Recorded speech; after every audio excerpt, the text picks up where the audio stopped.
Ciao ragazzi, da ciao, come state? Spero tutto bene. Io tutto ok, scusate l'assenza e scusate anche se il suono non è dei migliori, ma purtroppo mi sono appena accorta che il microfono che usavo per gli altri video non è compatibile con il nuovo telefono che sto utilizzando per registrare i video. Sì, lo so, sono una poraccia, non ho videocamere, non ho niente di professionale.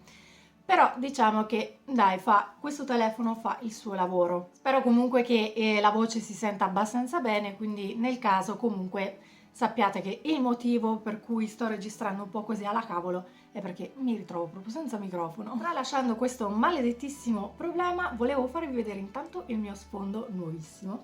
Guardate che bello, l'ho preso da AliExpress. Affarone ragazzi. Comunque, parlando di cose serie, in questo video vi voglio dare 6 piccoli consigli su cosa fare prima di partire per un viaggio in Cina. Quindi se questo argomento è di vostro interesse, io adesso vi lascio alla sigla e noi ci vediamo tra poco. Altrimenti ci vediamo la prossima volta. Ciao!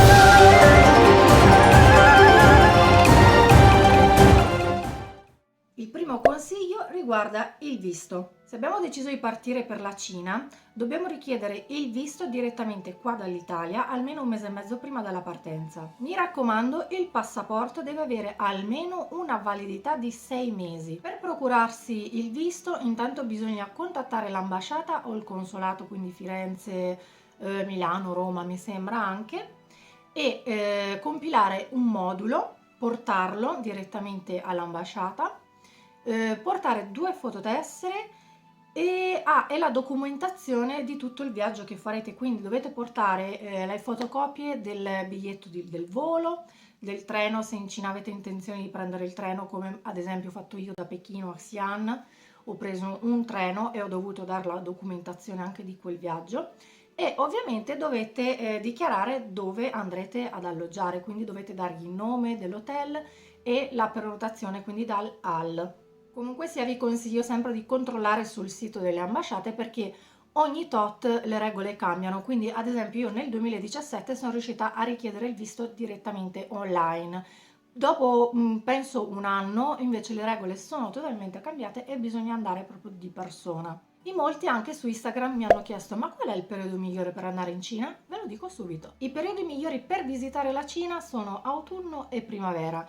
I mesi migliori, diciamo, sono marzo, aprile, maggio e giugno, però proprio tiratissimissimo, e settembre. Luglio e agosto ve li sconsiglio assolutamente perché c'è un'umidità pazzesca e si muore di caldo, quindi luglio, agosto no.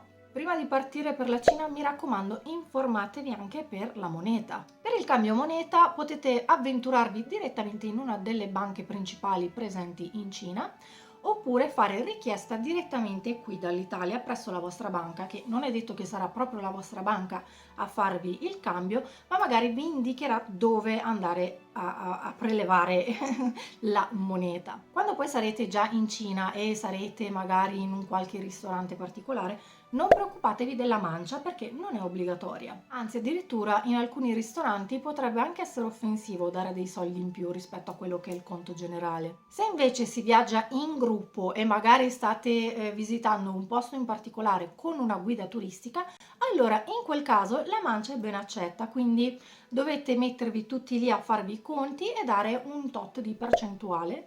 Lì la guida turistica sarà molto felice di tutto questo. Comunque non preoccupatevi, non è che dovete sganciare 100 e passa euro, in realtà bastano anche 2-3 euro a persona, quindi fattibilissimo. Altro consiglio che già vi ho dato un'altra volta, ma comunque ve lo ripeto, è quello di evitare di gesticolare, quindi non fate come me che praticamente gesticolo e basta, perché per loro è fastidioso vedere un continuo muovere le mani, anche perché alcuni gesti potrebbero significare tutt'altro rispetto a quello che magari noi vogliamo dire, quindi evitiamo anche magari smorfie facciali, che anche lì alcuni suoni che facciamo anche noi con la bocca loro potrebbero capire tutt'altro. Evitiamo proprio, per me è un casino infatti.